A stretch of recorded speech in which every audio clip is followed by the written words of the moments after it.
ফিফার সদস্য দেশ 211টা, যার মধ্যে মাত্র 8টা দেশ এখন পর্যন্ত বিশ্বকাপের শিরোপা জিতেছে। এই 8টা দেশের মধ্যে আবার সর্বোচ্চ 5বার বিশ্বকাপের চ্যাম্পিয়ন হয়েছে লাতিন আমেরিকার দেশ ব্রাজিল। ব্রাজিল 1958, 62, 70, 94 এবং 2002 সালে বিশ্বকাপের ট্রফিটা উঁচিয়ে ধরে।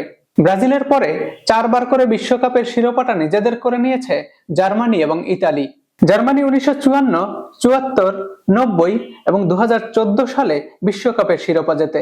আর ইতালি 1934, 38, 82 এবং সবশেষ 2006 সালে বিশ্ব চ্যাম্পিয়ন হয়। ব্রাজিল, জার্মানি এবং ইতালির পরে চতুর্থ অবস্থানে আছে লিওনেল মেসির আর্জেন্টিনা। আর্জেন্টিনা এখন পর্যন্ত 7বার বিশ্বকাপের ফাইনাল খেলে 3বার বিশ্ব চ্যাম্পিয়ন হয়েছে। তারা 1978, 86 এবং সবশেষ 2022 কাতার বিশ্বকাপে চ্যাম্পিয়ন হয়। এবারের বিশ্বকাপে আর্জেন্টিনা ফাইনাল খেললেও স্পেনের কাছে 1-0 গোলে হেরে রানার্স আপ হয়ে সন্তুষ্ট থাকতে হয়েছে। 2বার করে বিশ্বকাপের চ্যাম্পিয়ন হয়েছে ফ্রান্স, উরুগুয়ে এবং স্পেন।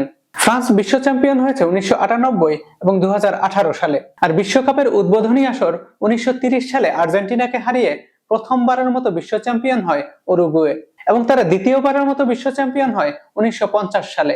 স্পেন এখন পর্যন্ত বিশ্বকাপের ফাইনাল খেলেছে 2বার, 2010 এবং 2026 বিশ্বকাপে। 2010 বিশ্বকাপেও তারা অতিরিক্ত সময় গোল দিয়ে প্রথমবারের মতো বিশ্বকাপের ফাইনাল খেলে প্রথমবারই চ্যাম্পিয়ন হয়। আর এবারের বিশ্বকাপের ফাইনালে তারা ডিফেন্ডিং চ্যাম্পিয়ন আর্জেন্টিনাকে 1-0 গোলে হারিয়ে দ্বিতীয়বারের মতো বিশ্বকাপের শিরোপাটা নিজেদের করে নিয়েছে। ইংল্যান্ড তাদের ফুটবল ইতিহাসে একবারই বিশ্বকাপের ফাইনাল খেলেছে।